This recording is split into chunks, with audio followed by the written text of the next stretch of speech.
شهر رمضان الذي أنزل فيه القرآن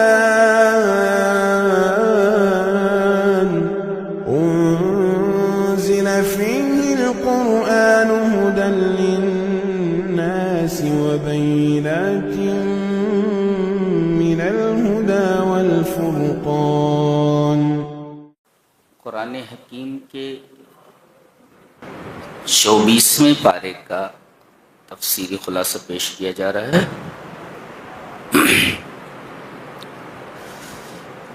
سورہ زمر چل رہی ہے۔ یہ زمر زمرتن کا پلیورل ہے، اس کا سنگولر ہے زمرتن، اور اس کا پلیورل ہے، اس کا جمع زمرون۔ اسی نام سے یہ سورہ موسوم، اور زمرہ کا مطلب ہوتا ہے گروپ، جماعت۔ اور اس سورہ کریمہ کے آخر میں یہ بتایا گیا کہ جنتیوں کو بھی گروپ میں لایا جائے گا اور جہنمیوں کو بھی گروپ میں لایا جائے گا۔ جنت میں داخل ہوں گے تو گروپ میں، اور جہنم میں داخل ہوں گے تو گروپ میں۔ زمرتن کا مطلب ہوتا ہے گروپ، جماعت، حلقہ، جس کی جمع اور جس کا پلیورل زمر ہے، زمر جمع زمرتن۔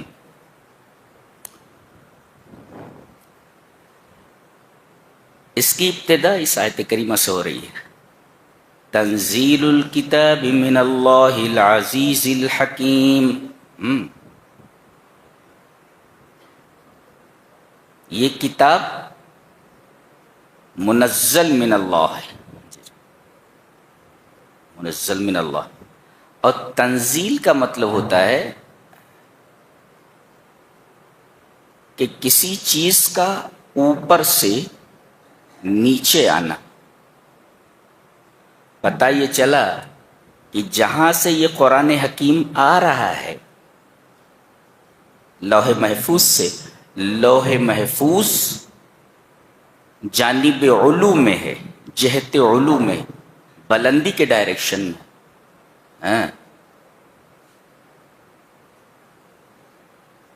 اور ظاہر ہے کہ جب لوح محفوظ جس میں سے یہ کتاب آ رہی ہے، اس کا جو متکلم ہے وہ بھی جہت علو میں ہے، اور اللہ تبارک و تعالی کا عرش اوپر کی طرف، بلندی کی طرف ہے۔ اس کے بعد فرمایا گیا اِنَّا أَنزَلْنَا إِلَيْكَ الْكِتَابَ بِالْحَقِّ، ہم نے آپ کی طرف اس کتاب کو حق کے ساتھ نازل کیا ہے، یعنی اس میں کوئی ایسی بات نہیں ہے جو فسانہ ہو۔ ہر ایک بات، ہر ایک اصول، ہر ایک ضابطہ، ہر ایک رول حقیقت پر مبنی ہے۔ کسی بھی اصول کو چیلنج نہیں کیا جا سکتا۔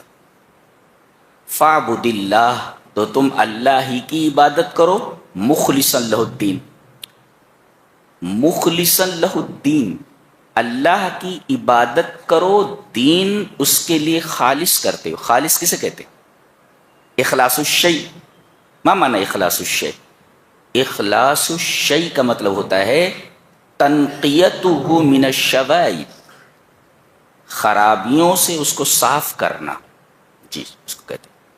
کہیں کوئی گندگی ہو، کہیں کوئی ملاوٹ ہو، تو اس ملاوٹ سے اور اس گندگی سے کسی چیز کو صاف کر دیا جائے۔ تو دین کو خالص کرنے کا مطلب کیا ہوا؟ دین کو خالص کرنے کا مطلب یہ ہے ان تنقی دینک من الشرک، کہ تم اپنے دین کو شرک سے پاک کرو۔ تم دین اس طرح اپناؤ کہ تمہاری زندگی میں شرک نہیں ہونا چاہیے، اپنے دین کو تم شرک سے پاک کرو، اس کا نام اخلاص ہے۔ اور کسی بھی عبادت میں اگر اخلاص موجود نہ ہو تو اللہ تبارک و تعالی اس عمل کو قبول نہیں کرتا۔ اخلاص کا مطلب خالص کر لینا، یعنی وہ صرف اللہ کے لیے ہو، اس کے علاوہ کے لیے نہ ہو، صرف اس کے لیے ہو، خالص کر لیا جائے اللہ کے لیے، اس کو کہتے ہیں اخلاص، خالص کرنا۔ تو ہر وہ عمل جس میں اخلاص نہ ہو اللہ تبارک و تعالیٰ اس عمل کو قبول نہیں کرتا۔ اور آپ کو سن کر یہ حیرت ہوگی کہ اگر کافر بھی، مشرک بھی اخلاص کے ساتھ دعا کرے تو اللہ اس کی دعا کو قبول کر لیتا ہے۔ اتنی لاجواب شے ہے اخلاص۔ 11ویں پارے میں ایک آیت آپ کے سامنے آئے تو دیکھیے کہ اللہ نے فرمایا وَالَّذِي يُسَيِّرُكُمْ فِي الْبَرِّ وَالْبَحْرِ، اللہ تمہیں خشکی اور تری کی سیر کراتا ہے، تو تم کشتی میں ہوتے ہو اور کشتی پانی میں چل رہی ہوتی ہے، اچانک سمندر میں موجیں اٹھنے لگتی ہیں اور کشتی ڈاماڈول ہونے لگتی ہے، بیٹھنے والے مسافر یقین کر لیتے ہیں کہ یہ کشتی اب ڈوبی کی تب ڈوبی، تو دعوا اللہ مخلصین لہ الدین، یہ لفظ یہاں بھی استعمال کیا گیا ہے، فاعبد اللہ مخلصا لہ الدین، تو وہ کیا کرتے ہیں؟ دعوا اللہ مخلصین لہ الدین، وہ اللہ کو پکارنے لگتے ہیں اخلاص کے ساتھ، اور اللہ تبارک و تعالیٰ ان کی کشتی کو ساحل پر پہنچا دیتا ہے۔ وہاں ان کے سارے معبودان باطلہ بھول جاتے ہیں، صرف اللہ ہی یاد رہ جاتا ہے۔ گویا کہ فطرت کے اندر یہ بات ودیت ہے کہ مصیبت کے وقت کوئی بچا سکتا ہے تو صرف اللہ۔ یہ مصیبت میں پھنسنا اور پھنسنے کے بعد اللہ کو پکارنا اس بات کی دلیل ہے کہ انسان کی فطرت میں یہ چیز ودیت ہے کہ اللہ کے علاوہ کوئی بھی اس مصیبت سے چھٹکارا نہیں دے سکتا۔ آپ نے پانی دیکھا ہوگا، پانی اگر پھیلا ہوا ہو اور پھیلنے کی حالت میں بہے تو اس کا فورس کم ہوتا ہے، اور پانی پھیلا ہوا ہو اور آگے چل کر کے کسی تنگ راستے سے گزرے تو یہ پھیلا ہوا پانی آگے چل کر اگر تنگ راستے سے گزر رہا ہے تو اس تنگ راستے پر اس کے بہنے کی رفتار تیز ہو جاتی ہے۔ گویا یہ تمام معبودان باطلہ سے کٹ کر صرف اللہ کی طرف متوجہ ہو جاتے ہیں اور صرف اسی کو اپنی اس مصیبت میں پکارتے ہیں تو اللہ تبارک و تعالی ان سے اس مصیبت کو دور کر دیتا ہے۔ جی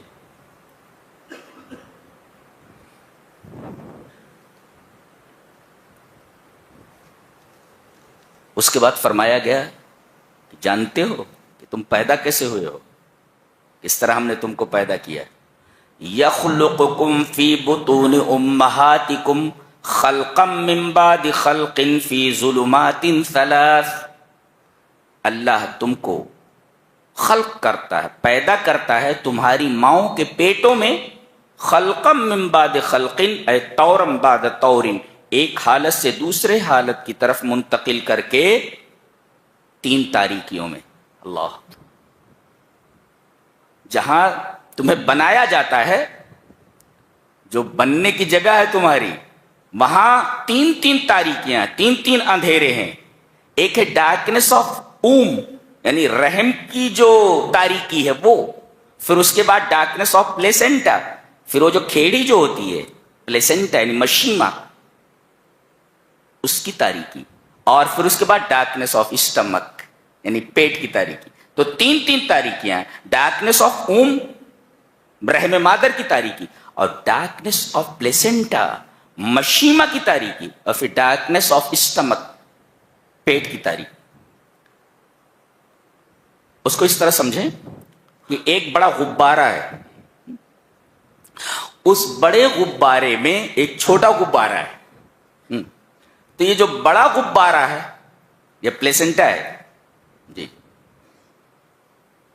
اور یہ چھوٹا غبارہ یہ رحم مادر ہے، اسی کے اندر بچہ رہتا ہے. اب جیسے جیسے اس بڑے غبارے کے اندر وہ چھوٹا غبارہ جو ہے وہ بڑا ہوتا جاتا ہے، بچہ بڑھتا جاتا ہے، ویسے ویسے یہ بڑا غبارہ تنگ ہوتا جاتا ہے. تو تین تین تاریکیوں کے اندر اللہ تمہیں خلق کرتا ہے. کیوں؟ کہتے ہیں اس لیے کہ بیکاز آف دیٹ، اس وجہ سے کہ ان اشعۃ الشمس لو وصلت الیک لافسدتک، اگر سورج کی روشنی تم تک پہنچ جائے تو تمہارا نظام خلق پورا کا پورا بگڑ جائے گا. گویا کہ تمہارے بننے کے لیے تین تین اندھیریوں کی ضرورت ہے، تین تین اندھیرے ہونے چاہیے. اگر سورج کی روشنی وہاں پہنچ جائے تو تمہارا بننے کا جو نظام ہے وہ پورا کا پورا خراب ہو جائے گا. ہم کوئی چیز بناتے ہیں تو ہم اجالوں کے محتاج ہیں، کوئی چیز ہم اندھیرے میں نہیں بنا سکتے. اور یہاں تین تین تاریکیوں میں اتنی شاندار تخلیق کی جا رہی ہے. تو یخلقکم فی بطون امہاتکم خلقا من بعد خلق فی ظلمات ثلاث، تین تین تاریکیوں میں تمہیں پیدا کرتا ہے. یہ اتنی بڑی کاریگری ہے کہ اس کاریگری کی تعریف نہیں کی جا سکتی.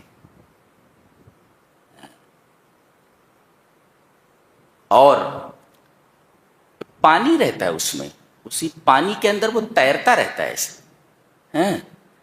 اور جیسے جیسے بڑا ہوتا ہے تو ایک خاص حالت میں جب پہنچتا ہے تو اس کا منہ ماں کی پیٹھ کی طرف ہو جاتا ہے اور اس کی پیٹھ ماں کے پیٹ کی طرف ہو جاتی ہے. عجیب و غریب بات ہے. کیوں؟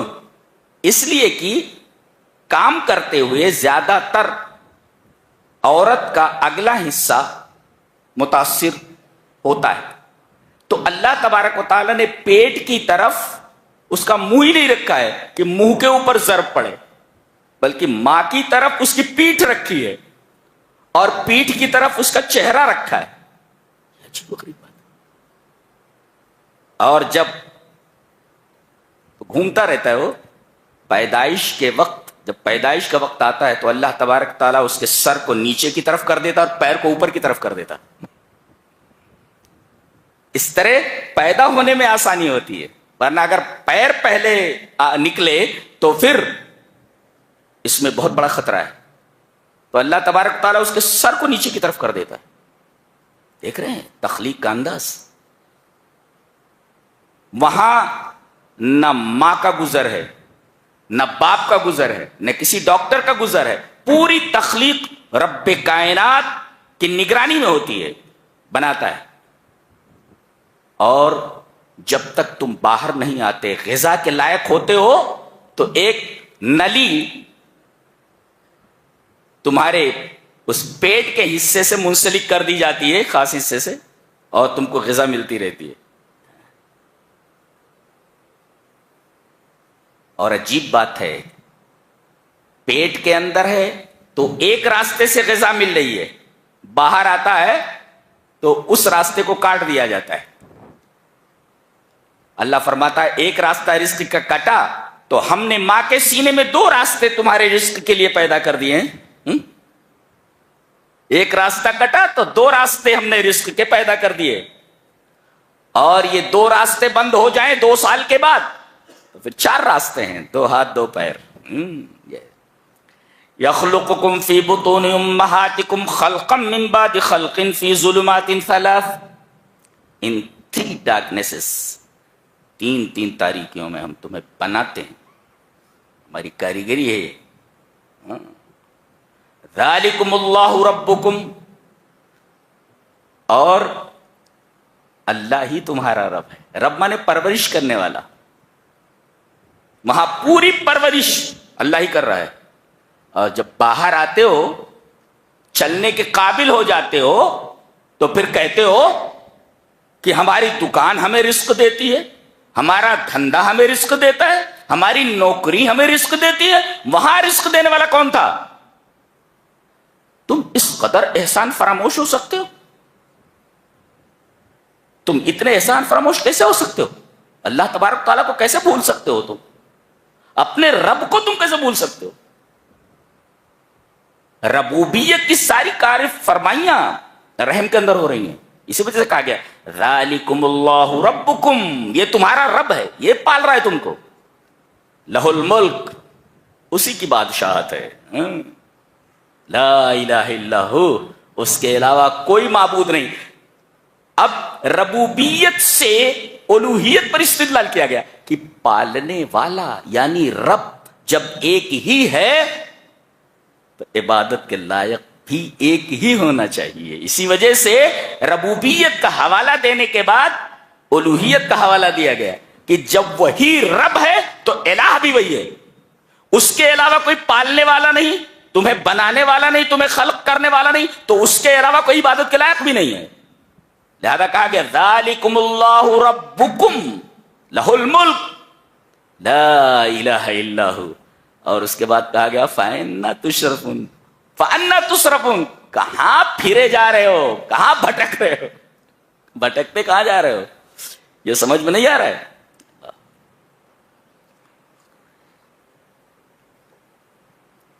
اسے توحید کہتے ہیں.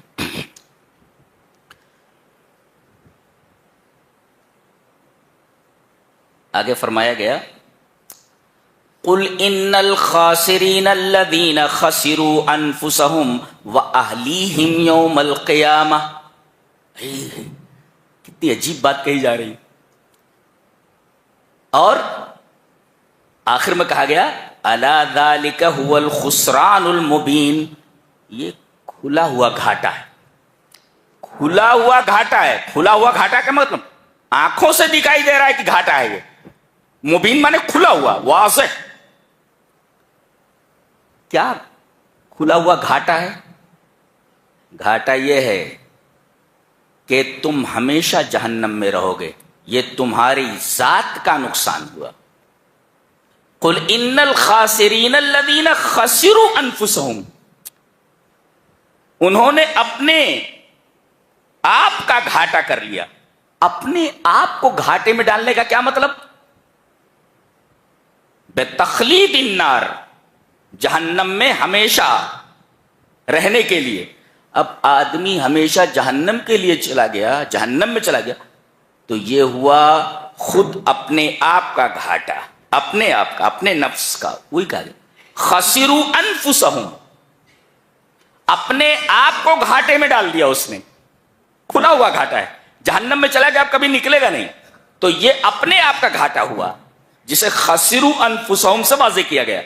اور کہا گیا وَأَهْلِيهِمْ, جن کے لیے تم زندگی بھر مرتے رہے, تمہارے اہل و عیال. وَأَهْلِيهِمْ, بیٹا بیٹی بیوی ماں باپ, حلال حرام کی تمیز کیے بغیر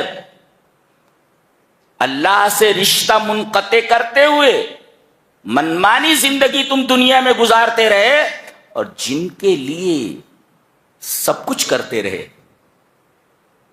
اپنی زندگی تم نے جن پر نچھاور کر دی, اب وہ تم سے ملنے والے نہیں ہیں, وہ بھی ہاتھ سے گئے. خسروا انفسهم, تم خود جہنم میں چلے گئے. وَأَهْلِيهِمْ, اگر تمہارے اہل جنت میں چلے گئے تو تم تو جہنمی ہو, اور تمہارے اہل جنتی ہیں. جنتی جہنمیوں کے ساتھ کیسے مل سکتے ہیں؟ تمہارے اہل بھی تم سے چھوٹ گئے, تو تم نے اپنے آپ کو کھو دیا, یہ گھاٹا.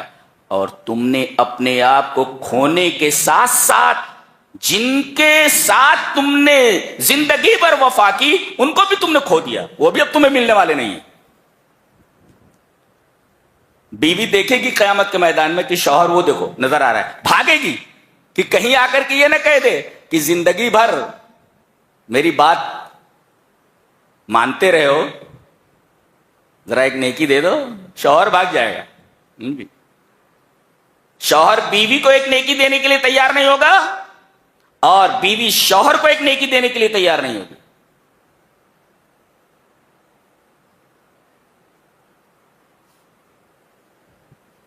تو کن کے پیچھے اپنی زندگی ضائع کر رہے ہو اللہ کو بھول کر کے؟ تو خسروا انفسہم، خود اپنا گھاٹا کر لیا انہوں نے، جہنم میں چلے گئے. اور اب اہل و عیال اسے ملنے والے نہیں ہیں، اہل و عیال ہاتھ سے چلے گئے تو سب کچھ تو چلا گیا. تم نے خود کو کھو دیا اور اپنے اہل کو بھی کھو دیا. تمہارے پاس بچا کیا؟ اور جس کے پاس کچھ بچتا نہیں، دیٹ از خسران مبین، اس کو کہتے کھلا ہوا گھاٹا. الا ذالک هو الخسران المبین، یہ کھلا ہوا گھاٹا ہے کہ آدمی اپنے آپ کو گھاٹے میں ڈال دے اور اپنے اہل و عیال کو گھاٹے میں ڈال دے، اپنے آپ کو کھو بیٹھے اور اپنے اہل و عیال کو کھو بیٹھے. اس سے بڑا گھاٹا کیا ہو سکتا ہے؟ دیکھو یہاں پر وہی گا، قل ان الخاسرین الذین خسروا انفسهم واہلیہم یوم القیامہ. قیامت کے دن تم بھی گئے اور تمہارے ہاتھ سے تمہارے اہل و عیال بھی نکل گئے. ذالک هو الخسران المبین، یہ کھلا ہوا گھاٹا ہے.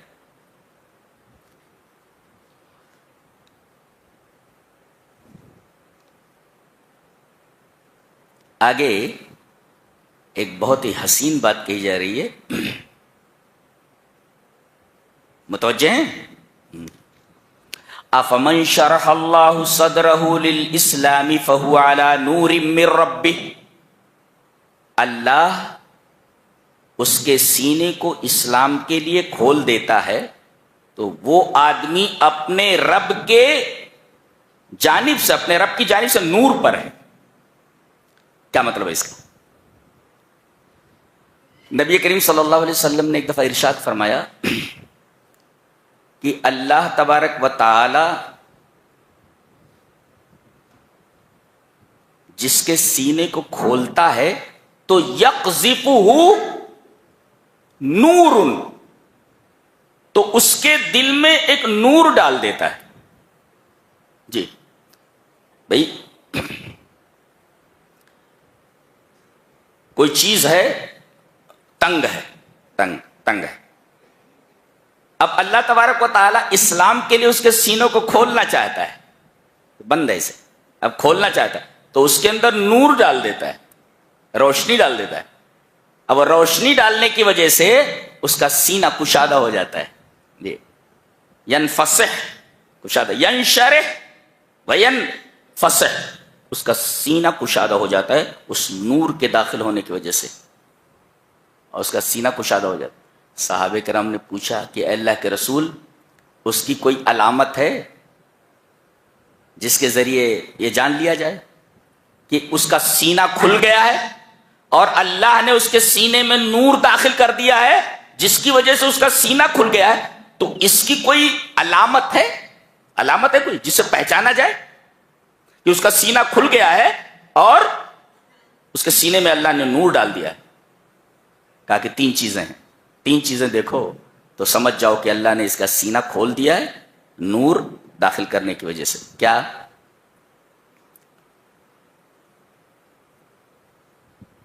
ایک ہے دار الخلود کی طرف توجہ، الانابۃ الی دار الخلود. دیکھو کہ وہ آخرت کے بارے میں سوچتا رہتا ہے، آخرت کی طرف مائل. الانابۃ الی دار الخلود، ہمیشگی کے گھر کی طرف اس کی توجہ ہے. ہمیشگی کا گھر کون سا؟ یہ دنیا تو عارضی ہے، ہمیشگی کے گھر کی طرف اس کی توجہ. الانابۃ الی دار الخلود، ہمیشگی کے گھر کی طرف اس کی توجہ ہے. والتجافی عن دار الغرور، اور دھوکے کے گھر سے دور دور رہنے لگا ہے. تجافی عن، یہ وہ دار الخلود ہے، یہ دار الغرور ہے.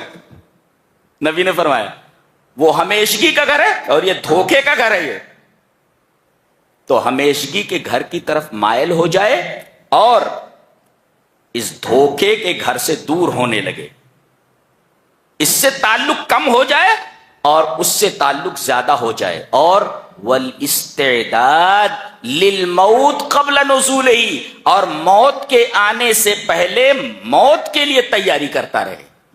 یہ تین چیزیں اگر دیکھو تو سمجھو کہ اللہ تعالیٰ نے اس کے سینے میں نور ڈال دیا ہے، اور اس نور کی وجہ سے اس کا سینہ کھل گیا ہے. اس کی یہ پہچان ہے. الانابۃ الی دار الخلود والتجافی عن دار الغرور والاستعداد للموت قبل النزول.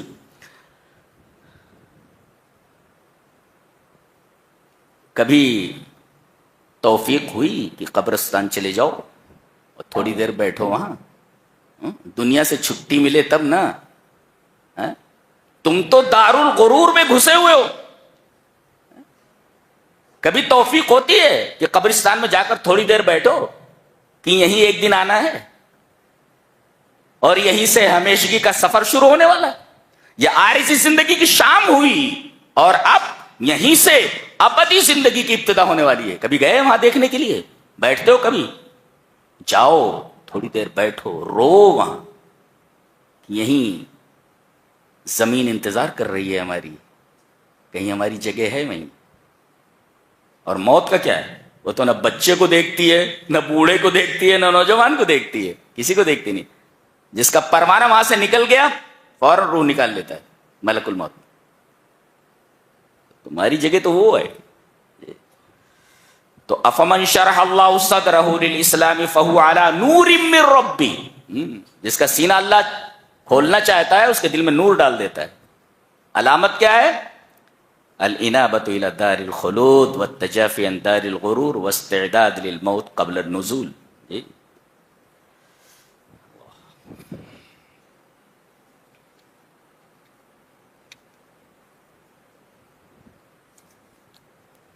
آگے ایک بہت بڑی حقیقت بیان کی جا رہی ہے. وہ دیکھو، ہم اس سے دو چار ہوتے رہتے.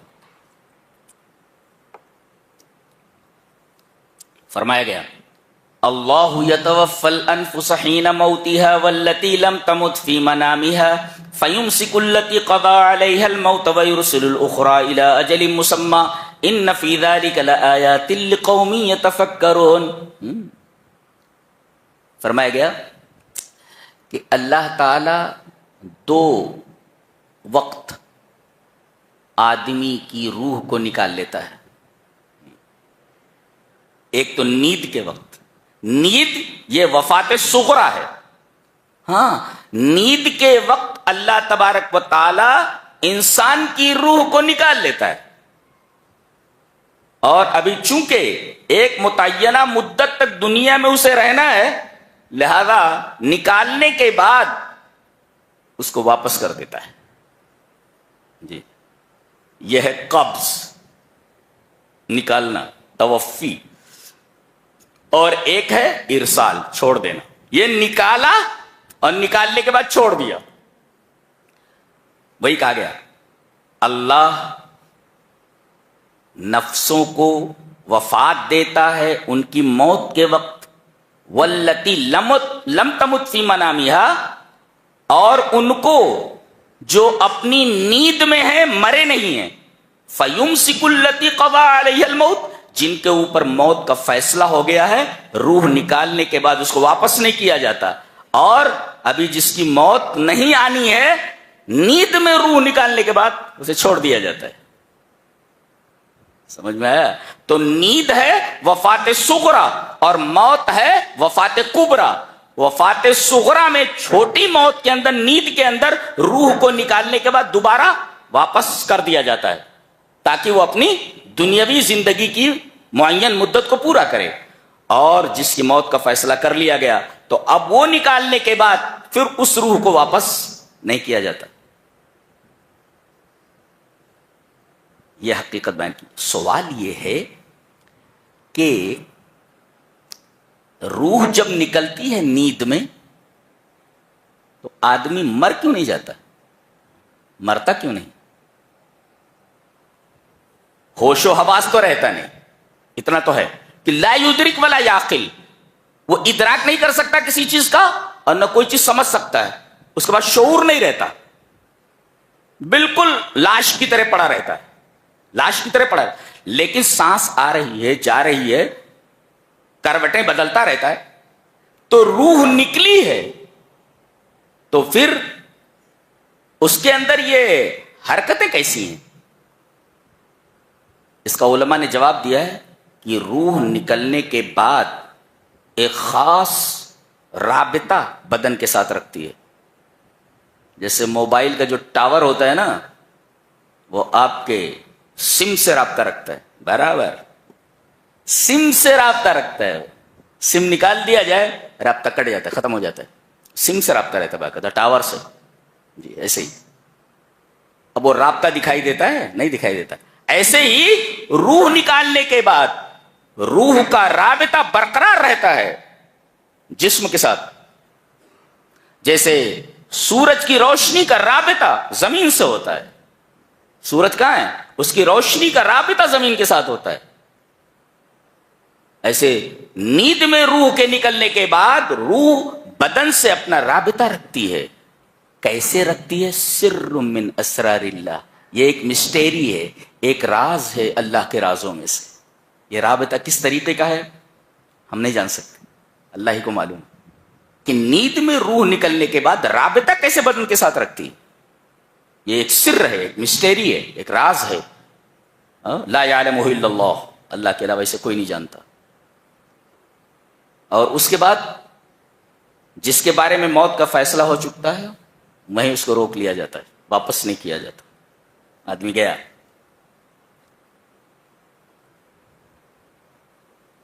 ایک نقطہ یہاں یہ جاننے کی ضرورت ہے کہ توفی جو ہوتا ہے نا، توفی وفات دینا، اس کے دو معنی ہوتے ہیں.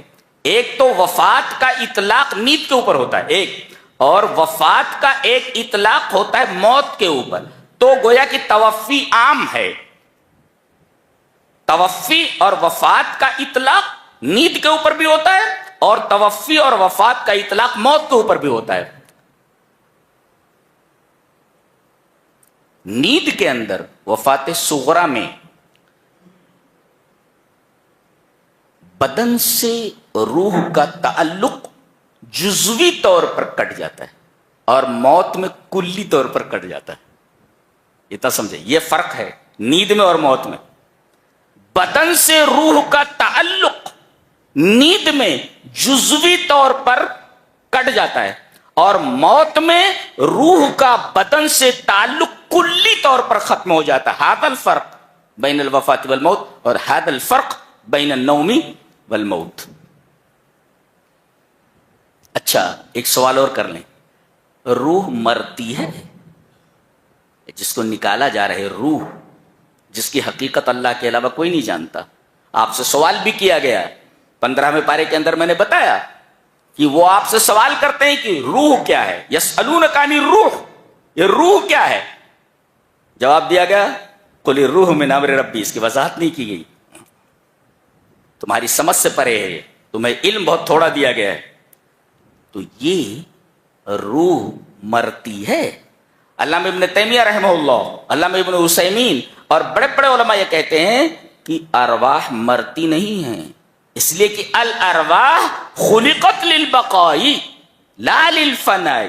روحوں کو باقی رہنے کے لیے پیدا کیا گیا ہے، فنا کے لیے نہیں پیدا کیا گیا ہے. روحیں پیدا کر دی گئی، یہ مرتی نہیں ہے. یہ جیسے اللہ تعالیٰ نے جنت کو پیدا کیا ہے بقا کے لیے، ہمیشہ باقی رہے گی. جہنم کو پیدا کیا ہے باقی رہنے کے لیے، فنا نہیں ہوگی کبھی جنت. اور اسی طریقے سے وہاں کی حوریں اور وہاں کے غلمان، وہاں کی نعمتیں، جنت کبھی بھی فنا نہیں ہو، اور جہنم بھی کبھی فنا نہیں ہو. جہنم اس لیے بنائی گئی ہے تاکہ باقی رہے ہمیشہ. ایسے ہی جنت بنائی گئی ہے اپنی تمام نعمتوں کے ساتھ ہمیشہ باقی رہنے کے لیے. ایسے ہی ارواح کو اللہ تبارک و تعالی نے پیدا کیا ہے باقی رہنے کے لیے. الارواح خلقت للبقاء لا للفنا. فنا نہیں ہوتی ہو.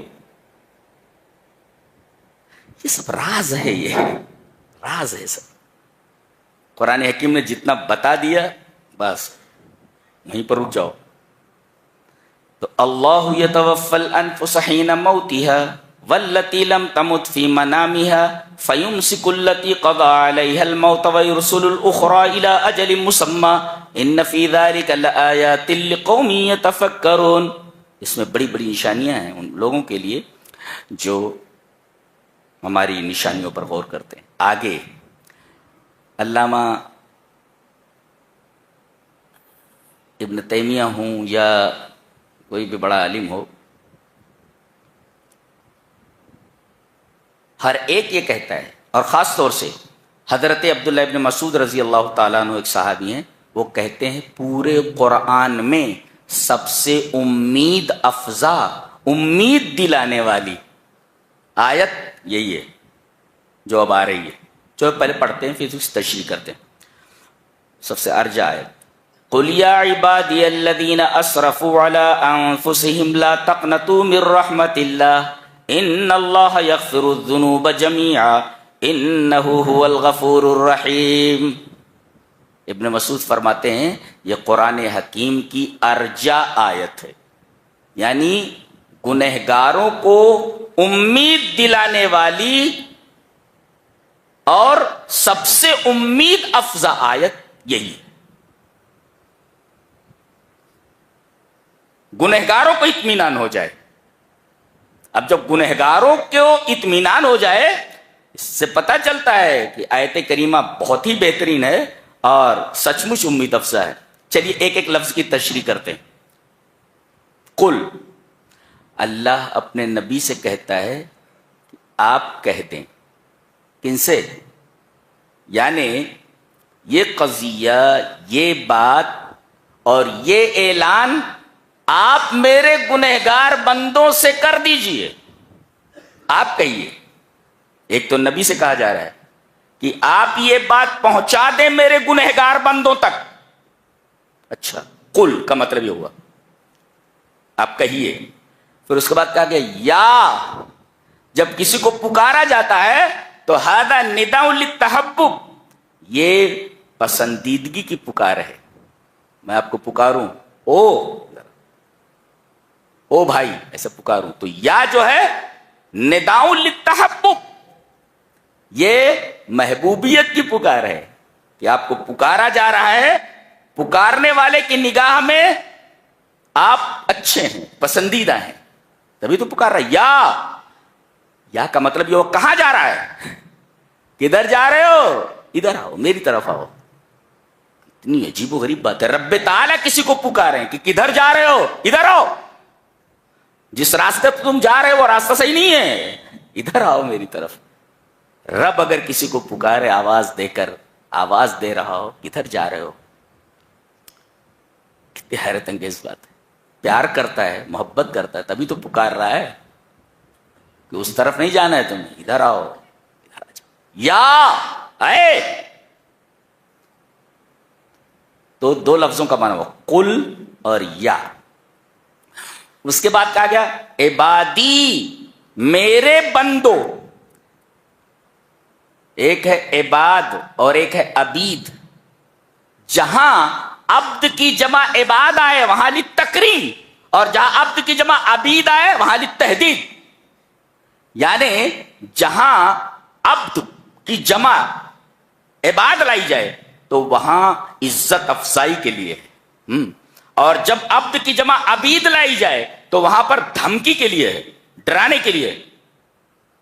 اور یہاں عبد کی جمع عباد لائی گئی ہے عزت افزائی کے لیے.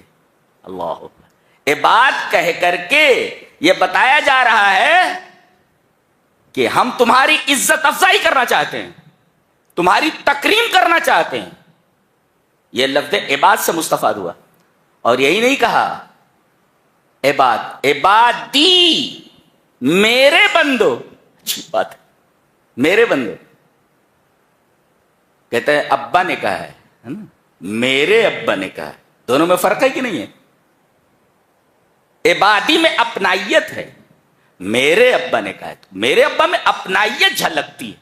تو اللہ یہ فرمائے میرے بندو، اس کا مطلب اللہ تبارک و تعالی نے جو یہ ترکیب استعمال فرمائی ہے میرے بندو، اس میں اپنے بندوں کے تئیں اپنائیت جھلکتی ہے کہ تم میرے ہو، میرے بندے ہو تم. یہ یا متکلم کا فائدہ اور اس کا مفاد ہے. اچھا، میرے کون سے بندے؟ نیک بندے نہیں، وہ ایک طرف ہو جائیں. میں ان بندوں سے مخاطب ہوں الذین اسرفوا علی انفسہم، جنہوں نے اپنے نفسوں کے اوپر زیادتی کی ہے۔ اسراف کا مطلب سمجھتے ہیں؟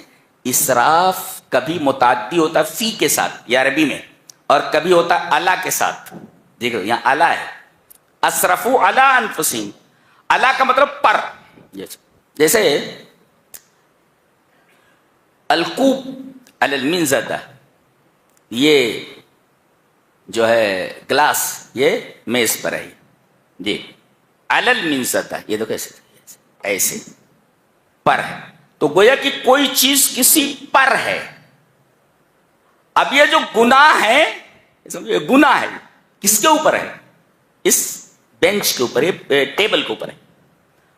تو اسرفوا علی انفسہم، اتنے گناہ تم نے کر لیے ہیں کہ تمہارا پورا وجود بوجھل ہو چکا ہے، تمہاری کمر ٹیڑھی ہو گئی اس بوجھ کی وجہ سے، اتنا گناہوں کا بوجھ تمہارے اوپر لدا ہوا ہے۔ یہ اللہ کا مفاد ہے، یہ اسرفوا علی انفسہم، اوپر سے تمہارے گناہ اس قدر لدے ہوئے ہیں تمہاری ذات پر کہ تم ٹیڑھے ہو چکے ہو، اتنا گناہ تم نے کر لیا ہے۔ اللہ اکبر۔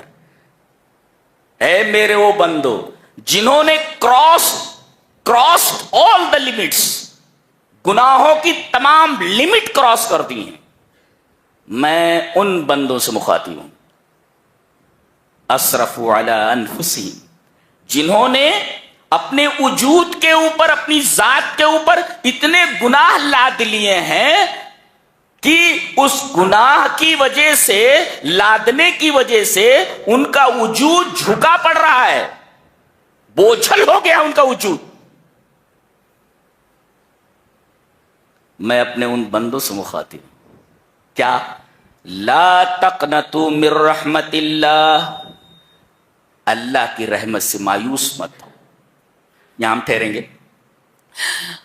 اللہ اپنے گنہگار بندوں کو مخاطب کر کے کہہ رہا ہے کہ میرے گنہگار بندو، لا تقنطوا من رحمت اللہ۔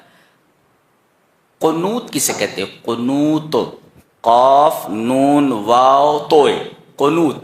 قنوت کہتے ہیں، ابن عثیمین کہتے ہیں اشد الیاس، انتہائی مایوسی کو قنوت کہتے ہیں۔ یاس میں کیا ہوتا ہے؟ امید کی کوئی کرن ہوتی ہے، لیکن قنوت میں ساری امیدوں کے چراغ بجھ جاتے۔ یاس کے اندر ایسی مایوسی جس میں امید کی کوئی ہلکی سی کرن موجود ہو، مگر قنوت کہتے ہیں ایسی مایوسی کو جس مایوسی میں امید کے سارے چراغ بجھ چکے ہوں اور اس میں کوئی امید کی ہلکی سی کرن کہیں دکھائی نہ دیتی ہو، دیٹ از کالڈ قنوت۔ تو لا تقنطوا من رحمت اللہ، اللہ کی رحمت سے بہت زیادہ مایوس ہونے کی ضرورت نہیں ہے۔ قنوت کا لفظ بتا رہا ہے اتنے گناہ کرنے کے بعد بھی امید قائم رکھو، میں تمہیں بخش دوں گا۔ اللہ، لا تقنطوا من رحمت اللہ، امید مت توڑنا۔ ہاں، کتنے بھی گناہ کر لیے ہیں تم نے، مجھ سے امید رکھو، میں تمہیں معاف کر دوں گا۔ اس میں ایک نکتہ اور بھی ہے، نہ مایوس ہو، لا یقنط ولا یقنط احدا، تو لا یقنط ولا یقنط، نہ خود مایوس ہو اللہ کی رحمت سے، نہ اللہ کے کسی بندے کو اس کی رحمت سے مایوس کرے، نہ مایوس ہو نہ کسی کو مایوس کرے۔ لا یقنط ولا یقنط، دونوں، خود مایوس مت ہو اور کسی بندے کو مایوس مت کرے۔ ارے تو اتنا بڑا گنہگار، اللہ تجھے نہیں بخشے گا۔ مایوس بھی ہونے کی ضرورت نہیں ہے اور کسی کو مایوس کرنے کی ضرورت ہے۔ اب مایوسی کا جو اپوزٹ ہے وہ کیا ہے؟ امید ہے۔ لہذا تم امید رکھو اللہ کی رحمت سے اور دوسروں کو امید دلاؤ اللہ کی رحمت سے۔ یہی مفہوم مخالف نکلا نا، لا تقنطوا من رحمت اللہ۔ ایک نکتہ اور، پہلے یہاں کہا گیا میرے بندے، متکلم کا صیغہ استعمال کیا گیا. پھر التفات من المتکلم الى الغیبہ، التفات ہوا میرے بندو، اور پھر کہا گیا اللہ کی رحمت. نام بعد میں لایا اللہ تبارک تعالیٰ، پہلے کہا میرے بندو متکلم، اور آگے اپنا نام ذکر فرما رہا ہے. نام کیوں؟ پہلے یہ کیوں نہیں کہا قل یا عباد اللہ، یا عبادی کیوں کہا؟ پہلے میرے کہا پھر اپنا نام ذکر کر رہا ہے آگے. کیوں؟ اس لیے کہ اگر آدمی ضمیر استعمال کرے کسی کے بارے میں تو اتنا ڈر نہیں لگتا. ڈر اس وقت لگتا ہے جب اس کا نام لے لیا جائے. ارے اس نے بلایا ہے، اس نے، تو کم ڈر لگتا ہے. لیکن کہا جائے کہ فلاں جابر آدمی نے آپ کو بلایا ہے، اس کا نام یہ ہے، تو نام جب ذکر کر دیا جائے تو آدمی کو ہیبت ہو جاتی ہے، ڈر لگتا ہے اس کو. تو اللہ تبارک و تعالیٰ نے پہلے امید دلائی، اپنا نام ذکر نہیں کیا. اللہ کے سامنے تمہیں کھڑے ہونا ہے، اللہ کے سامنے. اب نام لے دے گا ویسا آدمی ہیبت زدہ ہو جائے گا. تو پہلے اللہ تبارک و تعالیٰ نے ضمیر استعمال فرمایا میرے بندو، اور پھر آگے برحمت اللہ کہا، اللہ کی رحمت سے مایوس مت ہو. اللہ. اب پھر اپنا نام ذکر کر رہا ہے. پھر اچھا عجیب بات تو یہ ہے کہ رحمت اللہ، رحمتی نہیں کہا، رحمت کی اضافت اپنے نام کی طرف کی، اور لفظ اللہ نے، بلکہ اللہ کا نام تمام اسماء اور صفات میں سب سے اعظم اور اجل ہے. اللہ کے جتنے بھی نام ہیں، تمام نام، صبور ہے، شاکر ہے، اسی طریقے سے جو مقیت ہے، رحیم ہے، غفور ہے، رحمان ہے، رب ہے، یہ جتنے نام ہیں اس کے تمام ناموں میں سب سے عظیم نام، سب سے اجل اور بزرگ نام یہ اللہ ہے، سب سے بڑا نام.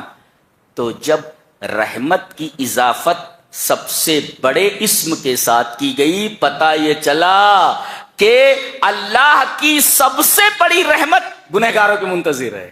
یہ مطلب سمجھ میں آ رہا ہے؟ یہ قرآن حکیم ہے، یہ سائنس وائنس کہیں لگتی نہیں اس کو. جی فزکس سے پوری سمجھ میں آتا ہے، فزکس سے، یہ قرآن کی فزکس ہے. یہ من رحمت اللہ، اللہ کی رحمت، اللہ کا نام سب سے عظیم، اور جب رحمت کی اضافت اللہ کی طرف کی گئی تو پتہ یہ چلا کہ اللہ کا نام سب سے عظیم اور رحمت کی اضافت، تو اللہ کی سب سے عظیم رحمت، کہ اس سے بڑی رحمت کوئی نہیں ہو سکتی، وہ گنہگار بندوں کی منتظر ہے.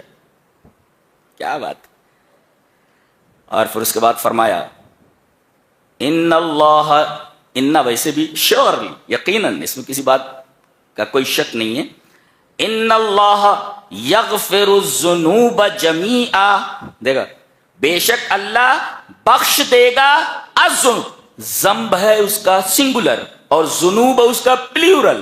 ذنب مانے ایک گناہ، ذنوب مانے بہت سارے گناہ. اچھا ذنب کہتے ہیں اس گناہ کو جو اللہ اس کے بندے کے درمیان ہو. اللہ یہ فرما رہا ہے میرے بندے، میرے حقوق میں تو نے تقصیر کی ہے، کوتاہی کی ہے، تو میرے اور تیرے درمیان جو معاملہ ہے، میرے حق میں جو تو نے گناہ کیے ہیں، میں تمام گناہ معاف کر دوں گا.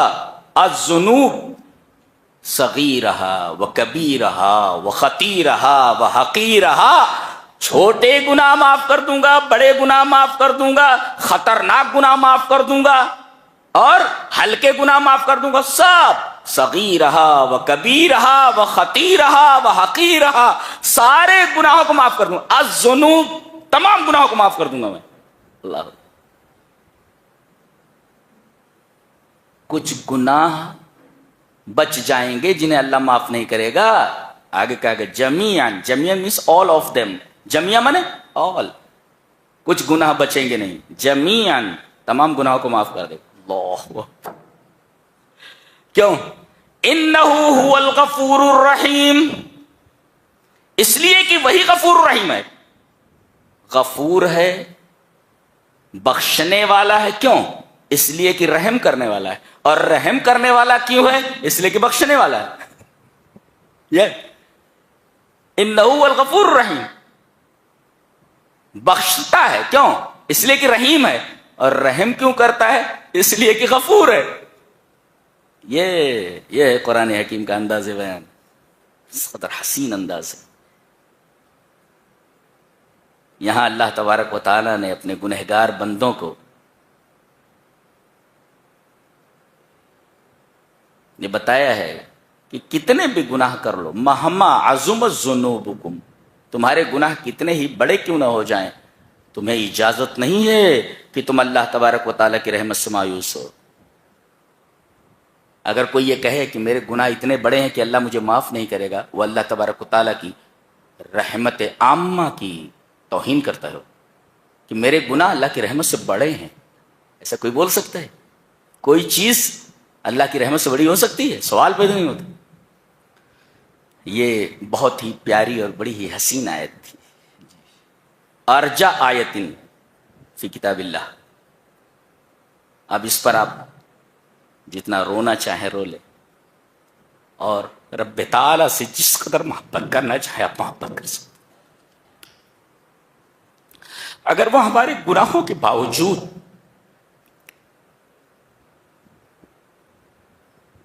ہمیں امید دلا رہا ہے بخشش کی، اور اس پر بھی ہمیں جنت دینے کا وعدہ کر رہا ہے، تو کس قدر پیارا ہے، کس قدر محبت کے لائق.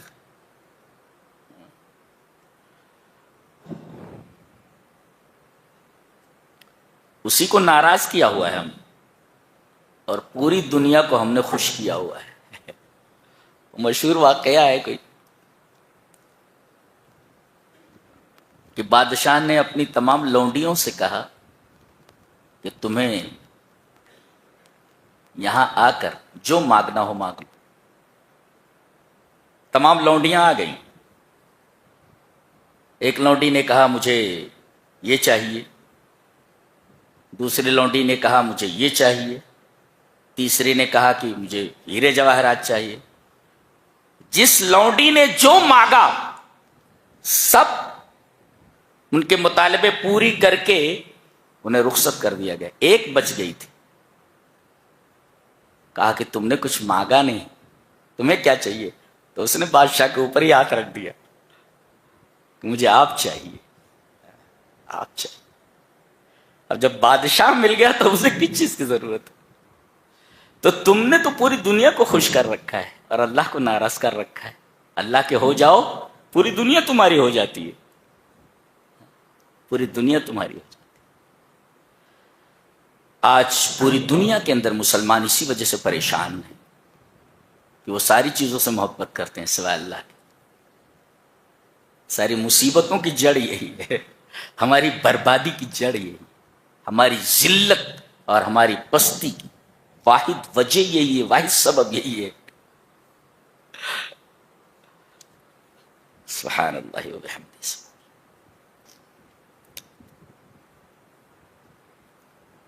سورہ غافر شروع ہو رہی ہے، سورہ مومن. حامیم. علماء لکھتے ہیں کہ جن حروف مقطعات سے سورہ شروع ہوتی ہے، تو حروف مقطعات جو شروع میں آتے ہیں، تو جتنے حروف مقطعات میں ہوتے ہیں وہی حروف اس سورہ کے اندر سب سے زیادہ ہوتے ہیں.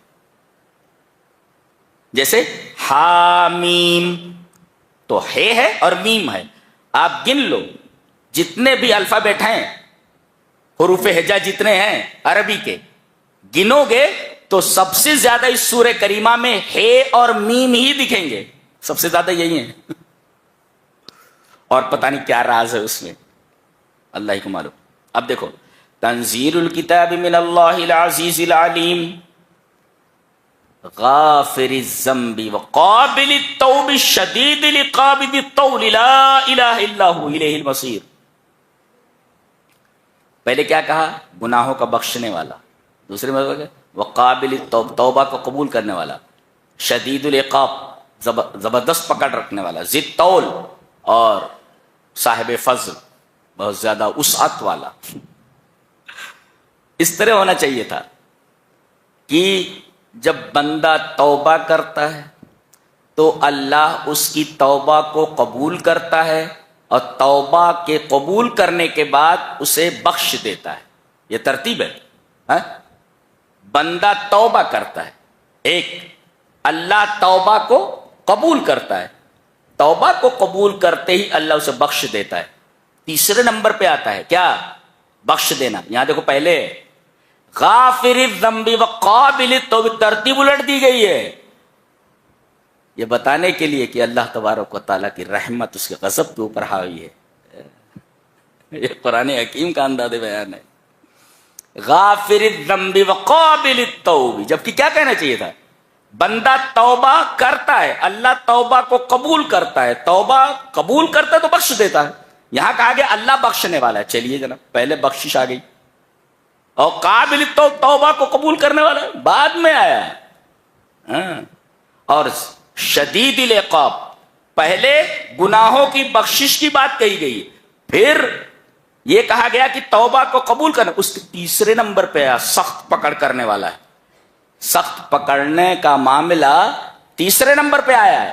اشارہ اس بات کی طرف ہے کہ اللہ تبارک و تعالیٰ کی رحمت اس کے غضب کے اوپر حاوی ہے. اور ضد طول کا مطلب ہوتا ہے وسعت والا، جو بھی مانگو اس کے پاس سب ہے. ضد کا مطلب سا کا مطلب وسعت اس کے اندر اتنی ہے خزانے میں کہ جو بھی مانگو رتی برابر، پوری کائنات مانگو، کائنات دینے کے بعد بھی رتی برابر اس کے خزانے میں کمی نہیں ہوگی. یہ مطلب ہے ضد طول کا، صاحب الفضل و صاحب السعہ. آگے ایک بات کہی گئی ہے نہیں پیری کہ یہ جو فرشتے ہیں اللہ کے عرش کو اٹھائے ہوئے ہیں، یہ اللہ کی تسبیح اور اس کی تحمید کرتے ہیں، اس پر ایمان لاتے ہیں، اور کیا کرتے ہیں؟ اور کیا کرتے ہیں؟ وَيَسْتَغْفِرُونَ لِلَّذِينَ آمَنُوا، ایمان والوں کے لیے، توحید والوں کے لیے مغفرت کی دعا کرتے. کون؟ ارے وہ فرشتے جو اللہ کے عرش کو اٹھائے ہوئے. اب بتاؤ، اللہ کا جو عرش ہے اس کو اٹھائے ہوئے، یعنی عرش سب سے بڑی چیز ہے کائنات میں، سب سے بڑا آبجیکٹ وہی ہے عرش. جی، اس سے بڑی کوئی چیز نہیں. اس کو اٹھائے ہوئے یعنی گویا کہ وہ عرش کو اٹھائے ہوئے ہیں اور اللہ عرش پر مستوی ہے. گویا کہ وہ عرش کے قریب ہیں، اٹھائے ہوئے اور اللہ کے قریب ہیں. اب یہ فرشتے جو اللہ کے قریب ہیں، جو عرش کو اٹھائے ہوئے، یہ دعا کرتے ہیں کن کے لیے؟ ایمان والوں کے لیے، توحید والوں کے لیے. وَيَسْتَغْفِرُونَ لِلَّذِينَ آمَنُوا، اللہ. اور کیا کہتے ہیں؟ رَبَّنَا وَسِعْتَ كُلَّ شَيْءٍ رَحْمَةً، اے ہمارے رب تیری رحمت ہر چیز کو گھیرے ہوئے ہے. فَاغْفِرْ لِلَّذِينَ تَابُوا، تو جو اپنے گناہوں سے توبہ کر لیں اللہ انہیں بخش دے. اللہ کیا بات ہے. تو ایک ہے گناہ ہو جائے تو توبہ کرو، یہ فرشتے دعا کر رہے ہیں. جو بھی تیرا مومن بندہ گناہ کرنے کے بعد گناہ سے تائب ہو جائے، میرے رب تو ایسے توحید والے کو بخش دے، اس کے گناہ کو معاف کر دے. اور جو تیرے راستے پر چلے، اللہ کا راستہ کون سا ہے؟ جو رسول کو دیا گیا ہے، صراط مستقیم. تو گویا کہ دو چیزیں کرنی ہیں، ایک تو زندگی پر صراط مستقیم پر چلنا ہے، اور دوسرے گناہ ہو جائے. چلتے چلتے راستے میں لغزش ہو سکتی ہے، نشیب و فراز ہیں. There are many ups and downs in this route. اس راستے کو آپ چلتے چلے جا رہے ہیں، بہت سارے نشیب و فراز ہیں. تو کہیں بھی اگر آپ کو کوئی لغزش ہو جائے تو راستے پر چلو، اور راستے پر کوئی غلطی ہو جائے تو توبہ کرو. یہی دو کام آپ کو کرنا ہے یہ زندگی میں جو فرشتے کہہ رہے ہیں. فَاغْفِرْ لِلَّذِينَ تَابُوا وَاتَّبَعُوا سَبِيلَكَ. اور انجام، زندگی بھر صراط مستقیم پر چلو، غلطی ہو جائے تو اللہ سے معافی مانگو. نتیجہ وَقِهِمْ عَذَابَ الْجَحِيمِ، ان کو جہنم کے عذاب سے بچا لے. گویا کہ جہنم کے عذاب سے اگر بچنا ہے تو دو کام کرنا ہے، صراط مستقیم پر زندگی بھر چلنا ہے، اور دوسرے کہیں لغزش ہو جائے تو اللہ سے مغفرت طلب کرنا. اور کیا کہتے ہیں؟ ربنا وادخلهم جنات عدن التي وعدتهم ومن صلح من آبائهم وازواجهم وذرياتهم انك انت العزيز الحكيم. ایک مفسر لکھتا ہے کہ اگر باپ توبہ کر لے تو توبہ کا اثر اسی تک محدود نہیں رہتا، بلکہ اللہ اس کی بیوی کو بھی توفیق دیتا ہے کہ وہ بھی توبہ کر لے، اور اللہ اس کے بچوں کو بھی توفیق دیتا ہے کہ وہ توبہ کر لیں. اس لیے کہ فرشتے دعا کر رہے ہیں کہ اللہ اس آدمی کو جنت میں داخل کرنے کے بعد ان کے باپ کو بھی جنت میں داخل کر دے، ان کی بیویوں کو بھی جنت میں داخل کر دے، وہ ذریاتہم اور ان کے بچوں کو بھی جنت میں داخل کر دے. تو ظاہر ہے کہ جب باپ نے توبہ کر لیا تو اس توبہ کا اثر اس کی بیوی تک پہنچا، بچوں تک پہنچا، باپ تک پہنچا. تو یہ سارے کے سارے توبہ کر لیں گے تو اس توبہ کی وجہ سے وہ آدمی جنت میں جائے گا. تو اس توبہ کا اثر ان لوگوں پر جب ہوگا تو یہ بھی اس کے ساتھ جنت کے اندر چلے جائیں گے. یہ مطلب ہوا. ہاں، قرآن حکیم کو اس گہرائی کے ساتھ پڑھا جاتا ہے، ترجمے سے زیادہ سمجھ میں نہیں آتا ہے. یہ بڑی گہری کتاب ہے، بڑی دقیق کتاب ہے، بڑی دقیق. اس کا ایک ایک لفظ انتہائی دقیق، انتہائی گہرا ہے. کائنات میں ایسی کوئی کتاب موجود نہیں. ایک لفظ ہٹا کر دوسرا لفظ وہاں رکھ دو، معنی ہی نہیں بنے گا. ساری سائنس اس کے لفظ کے سامنے ہیچ ہے، لفظوں کے سامنے ہیچ ہے. معنی تو چھوڑو آپ، معنی تو ایسے بیان کرتا ہے کہ سائنس جہاں رک جاتی ہے وہاں سے آگے بڑھ کر کے بولتا ہے، آگے بڑھ کر کے بولتا ہے. دنیا کا کوئی پلین ایسا نہیں ہے جو کریش سے محفوظ ہو، کبھی بھی کریش ہو سکتا ہے. اللہ نے فرمایا میں نے اپنے ایک نبی سلیمان کو ایک پلین عطا کیا تھا، جی، ہوا کو اس کے لیے مسخر کر دیا تھا. ہوا کسی جہاز کے لیے مسخر نہیں ہوتی، جی جی جی، کبھی بھی نہیں. ہوا خود نگہبان ہو جس کی، بھلا اسے کوئی ایکسیڈنٹ ہو سکتا ہے یا کوئی کریش ہو سکتا ہے. تو قرآن سائنس جہاں رکتی ہے قرآن حکیم وہاں سے آگے کی بات کرتا ہے. یہ قرآن حکیم، معنی تو چھوڑو، لفظوں کی بات تو میں کر رہا ہوں. اچھا، اور آج یہ نقطہ لے کر کے جاؤ کہ اگر کوئی تمہارے ساتھ مکاری کر رہا ہے، کوئی دھوکہ کر رہا ہے، اور کوئی آپ کو پریشان کرنے کی کوشش کر رہا ہے تو آپ کلمہ توکل پڑھنا شروع کر دیں. کلمہ توکل کیا ہے، اس کا فائدہ کیا ہے، یہاں بتایا گیا. کلمہ توکل کیا ہے؟ وَأُفَوِّضُ أَمْرِي إِلَى اللَّهِ وَأُفَوِّضُ أَمْرِي إِلَى اللَّهِ. میں اپنے تمام معاملات اللہ تبارک و تعالیٰ کے حوالے کرتا ہوں. یہ کلمہ توکل ہے. میں نے اپنا سارا معاملہ اللہ کے حوالے کر دیا، یہ ہے کلمہ توکل. فائدہ یہ جس نے پڑھا اس کو، جی، فَوَقَاهُ اللَّهُ سَيِّئَاتِ مَا مَكَرُوا وَحَاقَ بِآلِ فِرْعَوْنَ سُوءَ الْعَذَابِ. اللہ تبارک و تعالیٰ نے ان مکاروں کی مکاری سے ان کو محفوظ کر دیا، اور الٹا آل فرعون کے اوپر بدترین عذاب بھیج کر کے عذاب سے اس کو گھیر دیا. اللہ دیکھو،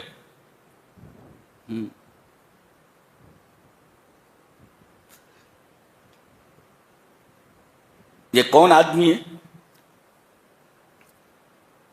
فرعون کے خاندان ہی کا ایک آدمی تھا جو موسیٰ پر ایمان لے آیا تھا، لیکن مصلحت کی وجہ سے اپنے ایمان کو چھپا رہا تھا، جی، جس کے بارے میں اللہ تبارک تعالیٰ نے یہاں ارشاد فرمایا وَقَالَ رَجُلٌ مُؤْمِنٌ مِّنْ آلِ فِرْعَوْنَ. فرعون ہی کے خاندان کا وہ آدمی تھا اور اپنے ایمان کو وہ چھپا رہا تھا. جب موسیٰ علیہ السلام کے قتل کرنے کی بات آئی تو کھل کر سامنے آ گیا، اس نے اپنے ایمان کو ظاہر کر دیا. یہ سب موسیٰ کو قتل کرنے کے در پہ ہیں. وَأُفَوِّضُ أَمْرِي إِلَى اللَّهِ. میں اپنے تمام معاملات اللہ کے حوالے کرتا ہوں. تو اس کلمہ توکل کو پڑھنے کی وجہ سے اللہ تبارک و تعالی نے یہ فرعون کے جو مکار لوگ تھے ان کی مکاری سے ان کو محفوظ کر دیا. تو جب بھی کچھ ایسا لگے کہ کوئی آپ کو تکلیف پہنچا رہا ہے، مکاری کر رہا ہے، تو اس سے بچنے کے لیے یہ کلمہ توکل پڑھیں. کیا؟ وَأُفَوِّضُ أَمْرِي إِلَى اللَّهِ وَاللَّهُ بَصِيرٌ بِالْعِبَادِ یا وَأُفَوِّضُ أَمْرِي إِلَى اللَّهِ.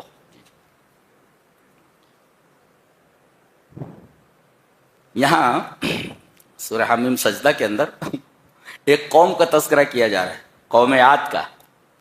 یہ قوم بڑی طاقتور تھی. جی بہت طاقتور تھی. فَأَمَّا عَادٌ، غور سے دیکھو اور ایک سبق لے کر کے جاؤ. فَأَمَّا عَادٌ فَاسْتَكْبَرُوا فِي الْأَرْضِ بِغَيْرِ الْحَقِّ وَقَالُوا مَنْ أَشَدُّ مِنَّا قُوَّةً. ہم سے زیادہ طاقتور کون ہے آج؟ ہم سے زیادہ طاقتور کون؟ ایک مفسر اس پہ لکھتا ہے کہ یہ بھول گئے تھے. ہم سے زیادہ طاقتور کون؟ یہ طاقت کے نشے میں بھول گئے تھے، بھول جانا. اور فرمایا گیا من انتفخ طار، جو بھول جاتا ہے وہ اڑ جاتا ہے. بہت اچھا تفسیر ہے کسی مفسر کا. انہوں نے کہا ہم سے زیادہ طاقتور کون؟ بھول گئے. مفسر نے کہا من انتفخ طار، جو بھول جاتا ہے وہ اڑ جاتا ہے. جیسے غبارہ پھول گیا، جب تک اسے پھلاؤ نہ ہاتھ میں لے سکتے ہیں آپ، لیکن اگر غبارے کو پھلا دو تو اڑ جاتا ہے. من انتفخ طار، جو پھول جائے وہ اڑ جاتا ہے. یہ پھول گئے، اللہ تبارک تعالیٰ نے انہیں اڑا دیا. کیا؟ یہ بھول گئے تھے. اللہ ان کے اوپر ہوا کا عذاب بھیجتا ہے. 7 رات اور 8 دن تک مسلسل اس قوم کے اوپر چلتی رہی ہے. ایک آدمی بھی زندہ نہیں بچا. تباہ و برباد کر دیا گیا، پورے شہر کو تباہ و برباد کر دیا گیا. یہ پھول گئے تھے. غبارے میں ہوا جب بھر دی جاتی ہے تو اڑ جاتا ہے. یہ تکبر میں پھول گئے تھے تو اللہ تبارک تعالیٰ نے ان کو پر ہوا کا عذاب بھیجا. پھول گئے ہو تو ہوا کے ذریعے تمہیں اڑا دیا جاتا ہے. 7 رات اور 8 دن تک یہ ہوا چلتی رہی. ریح سرسر کہا گیا اس کو. فَأَرْسَلْنَا عَلَيْهِمْ رِيحًا صَرْصَرًا، ہم نے ریح سرسر کو، تیز چلنے والی ہوا کو ان کے اوپر بھیجا، خوفناک رفتار میں. یہی ہوا ہے. اگر یہ نہ رہے ہم زندہ نہیں رہ سکتے. مدار زندگی ہے ہوا، جس کے بغیر ہم زندہ نہیں رہ سکتے.